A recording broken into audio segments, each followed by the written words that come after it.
You want to accomplish all these things. When is it going to happen? Are you still in la la land, hoping and praying that it's going to happen? You ask a person, hey man, when are you going to start that business you were talking about? Oh yeah, maybe next year.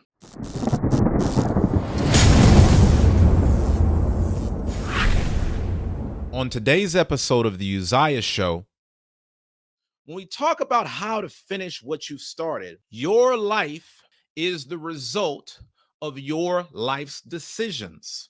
So your future and your family's future comes down to how well you can execute on a task.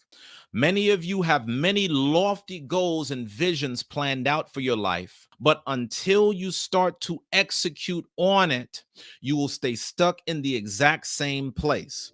Today, I'm going to outline 5 ways for you to finish what you started so that you can take your life to the next level. Number 1, if you're going to finish what you've started, you need to establish boundaries around your vital few. You only need to do a few things if you want to be excellent. If you want to be average, do a lot.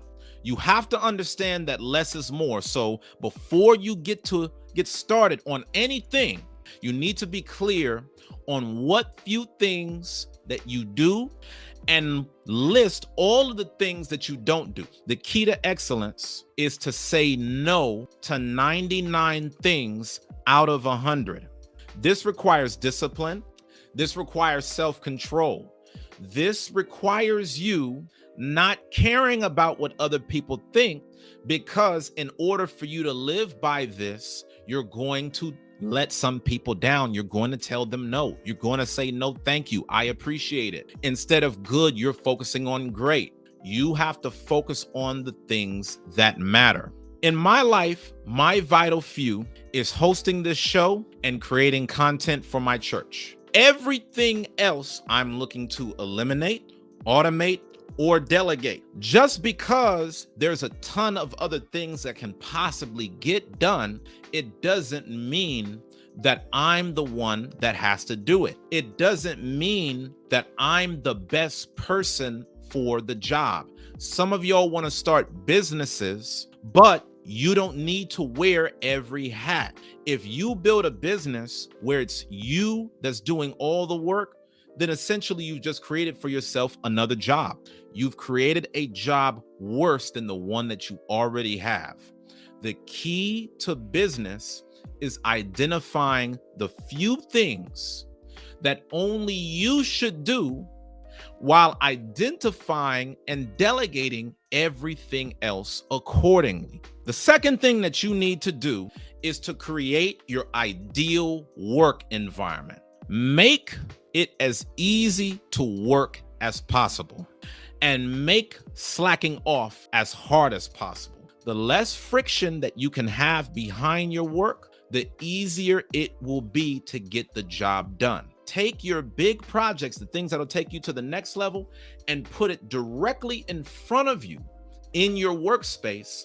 And the things that you don't need to be focusing on, you need to put that as far away from you as possible. You need to put your phone on silent and you need to place it in another room.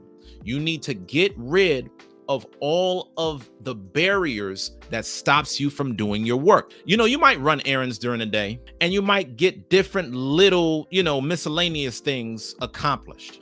But you need to set blocks of time in your day, put it on your calendar, where during these 90 minutes, you're focused on the most important thing. So whether that's starting your business, searching for a new job, starting up a podcast, whatever it may be. And during these blocks of time, you don't have access to the phone. You don't have access to randomly scrolling and browsing through the internet. You're not having any meetings during these times. You're not in any calls during this time. You're not taking any lunch break during these times.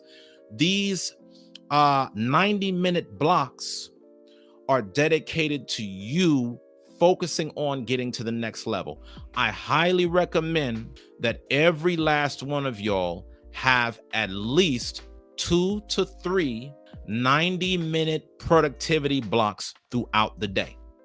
One of the reasons why we don't finish what we start is because we all talk about what we want to accomplish, but we never set goals for ourselves. All we do is talk and we don't get down to business. When you don't set goals for yourself, you're just wandering through life. You're just going through the motions, walking up and down without a sense of direction or a sense of purpose. SMART goals allows you to clarify your ideas and focus your efforts in the most productive way possible. SMART is an acronym. S stands for specific. This is where you make your goal clear and specific so that you understand exactly what it is that you're trying to accomplish. Let me give you all an example. Don't just say, I want a better job. Write down the exact title of the position. You need to get very clear and very specific on what it is that you want to accomplish. The next thing is M for measurable. This allows you to know when you've accomplished a goal. See, one reason why we don't finish the things that we start is because we're so vague about the things that we want that you wouldn't even know what it would look like if you got it. So don't just say, I want to lose weight. If that's your goal, identify how much weight you want to lose. I want to lose 10 pounds. I want to lose 5 pounds. By you being able to measure it, you will know precisely if you've hit that goal or not. A for attainable. This needs to be a goal that will stretch you to get to the next level, but it has to be something that is possible for you to accomplish. Is this something that you can really put into motion? A lot of y'all, you might have just thought about something on some random day and you said it, but you didn't really count the cost on, is this something that I could really do? Do I have access to get what I need to get? Am I willing to go through all the steps that it takes? Can I afford it? Am I willing to do what I need to do to figure out how to afford it? This is how you focus on having goals that are attainable. You need to map this out before you get started. R is for relevant. Is this goal in alignment with your future you?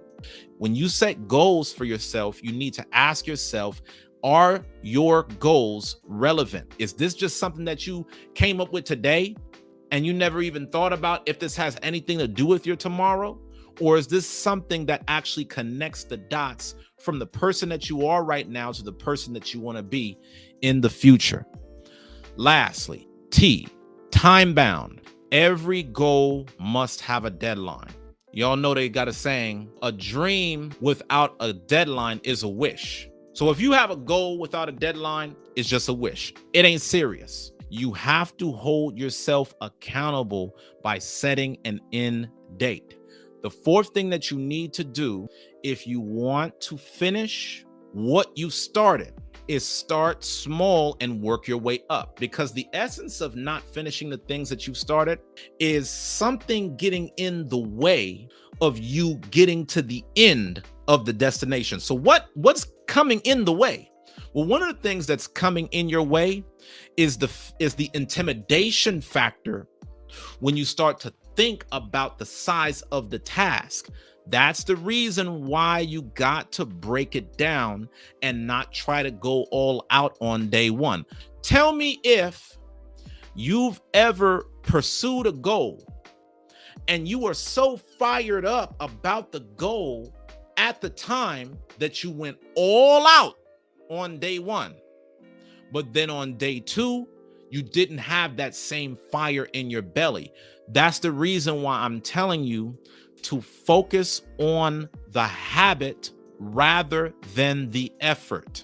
We start things and we don't finish them because we're too lofty at the beginning. So not only is it important for you to start small and work your way up in terms of the size of the task that you take on, you want to make sure that when you work on projects, you break it down into smaller tasks. So you want to write out all of the things that goes into a project and do it one by one.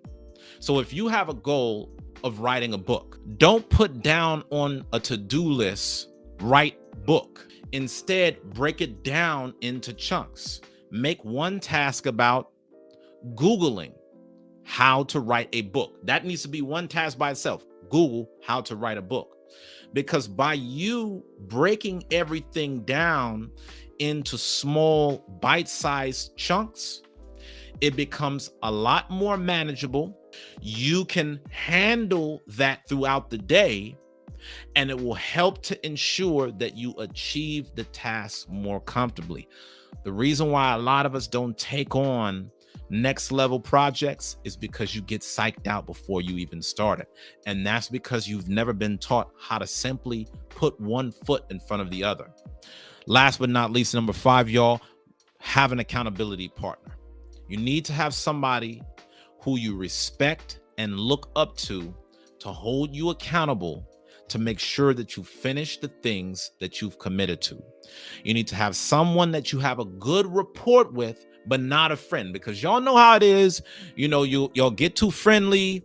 Somebody starts to coddle you, and then you don't end up getting what you want to get out of life. This needs to be somebody that you have a strong respect for. And a lot of times, you know, with this accountability partner, you need to start making certain bets. Like, for example, I have a goal of accomplishing X by X time. If I don't reach this goal by this certain time, I'm going to give away $100 to a nonprofit that I don't like. That will help to motivate you to press things forward. See, you have to have things to incentivize you. You got to be able to have accountability partners, because you have to have extra incentive beyond yourself to get the job done. So have your accountability partner. They need to be successful. They need to be somebody who already has proven success and experience in the area in which you've set your goal. It cannot just be any random person. All right. So make sure that y'all focus on these 5 things. And this is how you can effectively finish the things that you start.